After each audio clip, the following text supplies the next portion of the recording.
Hello, my name is Haeju-nim. I am a professor at Yangnam University in South Korea.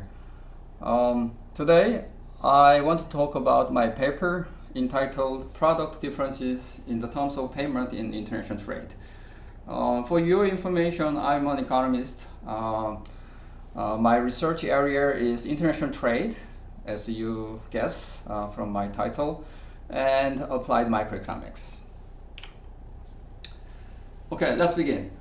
Cross-border transactions such as exports and imports take a long time compared to domestic transactions and involve higher non-payment risk because your customers, importers, are not located in the same location as you, exporters.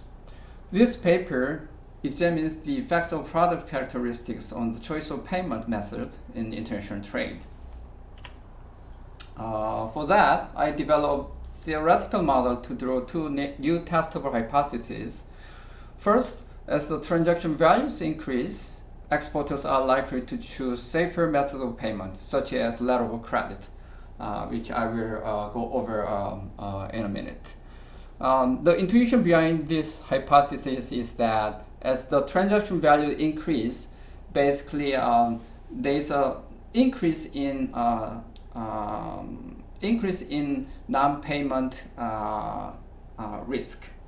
Okay, so as the transaction values increase, there's some default issue by importers. That's why exporters are likely to choose a safer method of payment. And the second hypothesis is that if goods can be easily liquidated in the market, in other words, if goods can be easily sold and bought in the market, then exporters are again likely to choose safer payment terms. So the idea is that if goods can be easily liquidated into cash, because the market has organized exchange market, or the market has reference price for products, and then these goods can be easily liquidated into cash. For these products, there is a high possibility for default by importers. So exporters want to protect against the default. The products that are easily liquidated in the market are homogeneous products or generic commodities. For example, chemical products or steel products have organized market. Therefore, you can sell and buy easily in the market. Meaning that these products can be easily liquidated in the market.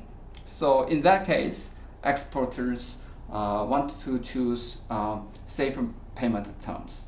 So these two hypotheses drawn from the model, and then later on I'm using Korean data to test these two ideas.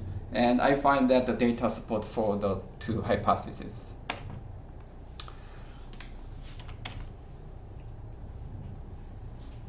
Okay, just briefly on contribution. In this paper, I focus on the role of product characteristics in the choice of payment method. In contrast, previous literature, such as Schmidt-Eisenlohr, Antras and Foley, Lippmann and Schmidt-Eisenlohr, all these authors focus on country characteristics such as enforceability of importing countries. But in my study, I focus on how product characteristics matter for the choice of payment method. So this is a roadmap for my presentation. So I briefly go over international terms of payment, and I will introduce a theoretical model, and then I will give you empirical evidence. So there are various kinds of international terms of payment.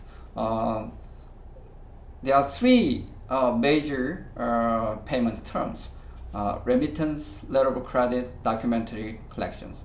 There are a bunch of other miscellaneous terms. So I will go over this, the major three payment terms in turn. First, remittance. So this is most popular terms and done by telegraphic transfer, in short, TT. You can think this as a wire transfer when you send money to abroad. For TT, there are two types of remittance, depending on timing of payment. The first, pre-shipment payment. It is known as cash in advance, in short, CIA. So basically, export get the money before ship the product to foreign country. Post-shipment payment is the opposite case. So this is called open account, in short, OA. So there are a lot of acronyms in my presentation. So you better to remember these acronyms. Okay.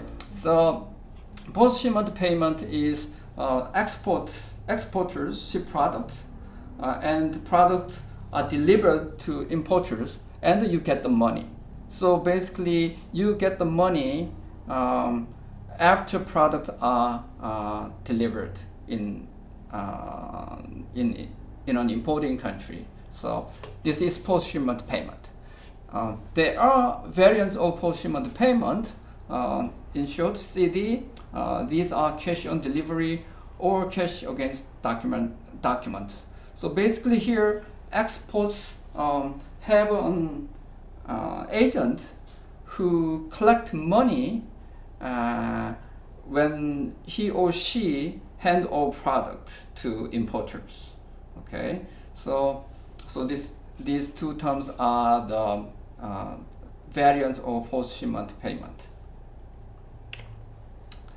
And the second payment terms is letter of credit, in short, LC. So under this payment terms, banks guarantee payment on behalf of importers, but there's non-negligible cost to using LC. There are two types of LC: letter of credit as site, LS, letter of credit usance, LU.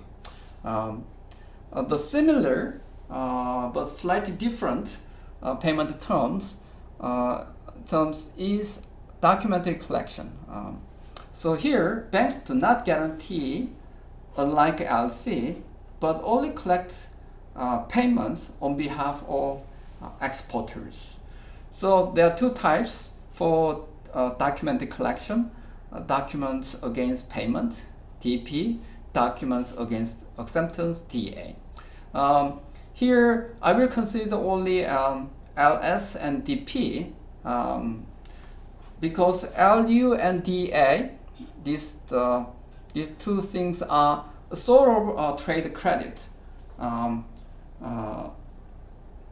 under which exporters extend credit to importers for a certain period of time after goods are delivered to importers.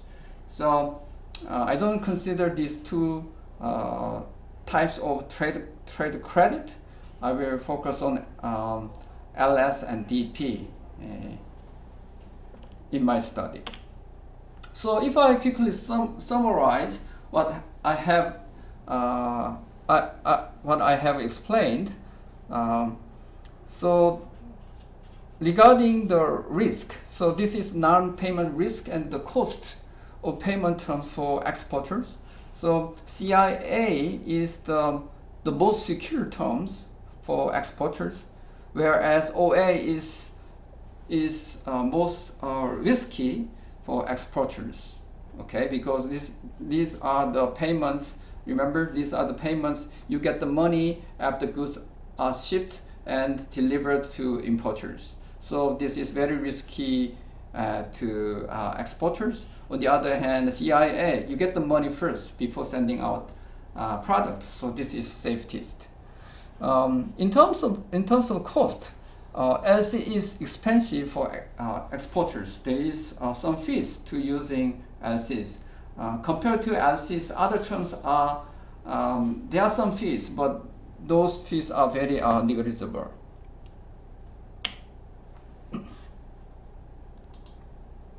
The data of payment terms. I use product destination level Korean export data.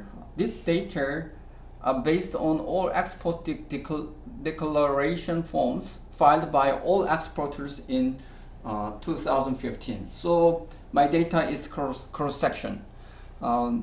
This data include export value and the number of transactions by product, destination country, and payment terms.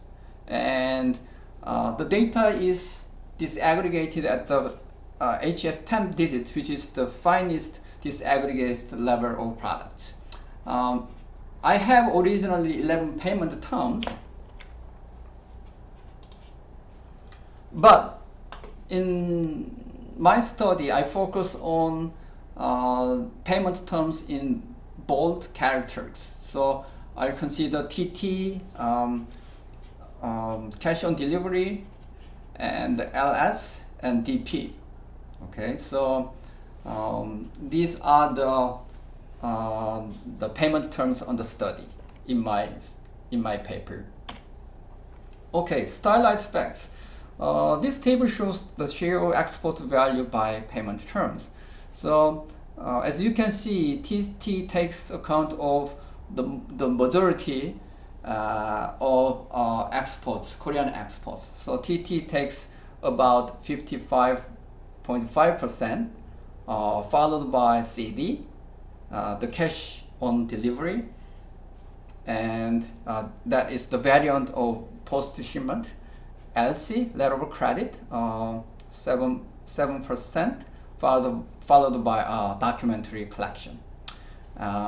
One data limitation is that TT terms, remittance, includes both CIA and OA, cash in advance and open account. As I said earlier, these two things are quite different in nature. So this is my data limitation. But in practice, it is known that most TT transactions are likely to be OA, open account, except for some transactions with large values. So in my empirical analysis, I simply treat the TT terms as OA terms. Okay, so now I want to move on to theoretical model. So I set up a model which is a contract theoretical model to examine the choice of payment terms. To give you a little bit of flavor how I set up the model, I take up an open account case. So this is exporters maximization problem under open account. So this is expected payments of exporters subject to importers participation constraint. And this is P. PR is payment by importers, but there are two kinds of contract frictions in the model. Gamma is non-default probability of an importer, which depends on three arguments. Q, quality of institution in importing country. J, R, revenue or transaction value of product. I, L, degree of liquidity of product. And I have key assumptions, three key assumptions here. So the gamma non-default probability is positively associated with quality of institution, and this gamma is negatively associated with revenue transaction value, or the liquidity of product. So in plain English, these assumptions implies that, for example, as quality of institution increases, default risk decrease, or equivalently non-default risk increase. So we have positive association here. Next, as transaction value increases, default risk increases. Equivalently, non-default risk decrease. So the negative association, and so on. So these are the key assumptions in the model. And there is another friction, contract friction, that is degree of recovery value when an importer defaults. So when payment is given by importers, it is not for sure. With gamma chance you get payment, but 1 minus gamma, meaning that when importers default, you get only delta portion of payment. Okay, and we have a denominator. This is basically discount factor.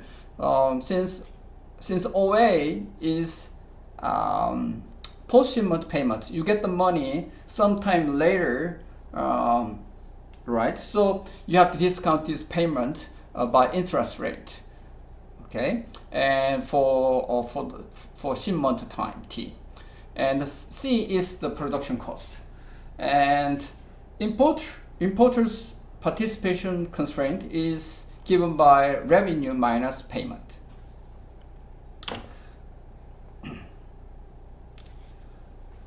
I assume that exporters make a take it or leave offer, and then in equilibrium, importers' participation constraint always bind, such that the payment is exactly the same as revenue or transaction value. Okay. So at the end of the day, what I try to do is I'm doing comparative statistics of expected payoff in equilibrium with respect to key variables. And when I do that, I also use envelope theorem, which make the calculation easier. So for example, I do comparative statistics with respect to transaction value. So here basically I compare all other payments terms compared to LC. So LC is base. I compare all payments to LC terms. So the sign is very important to predict whether LC is preferred to other payment terms. So I have a proposition about transaction values, which is the key, one of the key hypotheses. As transaction value of product increases, LC is preferred to OA, DC, and CD, whereas CIA is preferred to LC when certain conditions are met. Okay, so basically the intuition behind this hypothesis, the proposition is that when the value of stake is very large, the non-payment risk by importers is likely to be large, so that exporters choose the safe method of payment, such as LC and CIA. Okay. And another proposition is about product liquidity. If the transacted products have higher liquidities, exporters choose LC of OA, DC, and CD, but are indifferent between LC and CIA. So the intuition here is that when products have high liquidities, the non-payment risk is likely to be high, so that exporters again choose safe method of payment, such as LC and CIA. Okay, so I now want to test these hypotheses using data. For that, I consider the following regression. So the dependent variable is the share of transactions of product I using terms K in the total number of export transactions with country J. And the key variable is for val, which is product I's export value per transaction to country J using terms K.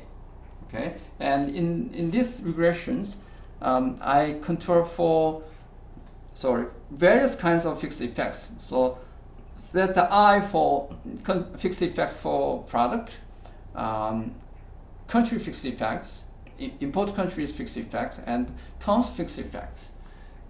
So beta K is the parameter I'm interested in.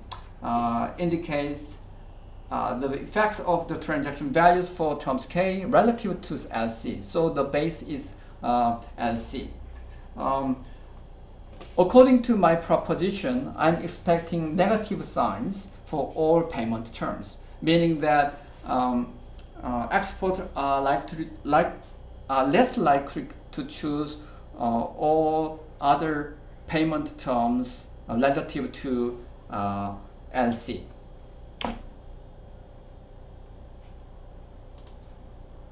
Fact is that export value per transaction are different across products.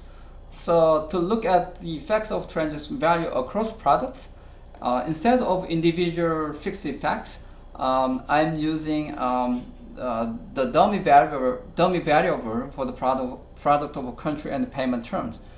So this is a way to look at the effects of transaction value across products. Basically, I'm comparing across products. So this table shows the result. So the first column here, the basic using the basic individual fixed effects, I find the all signs are negative for all payment terms, which are consistent with the theory, the hypothesis. And column 3, I'm using the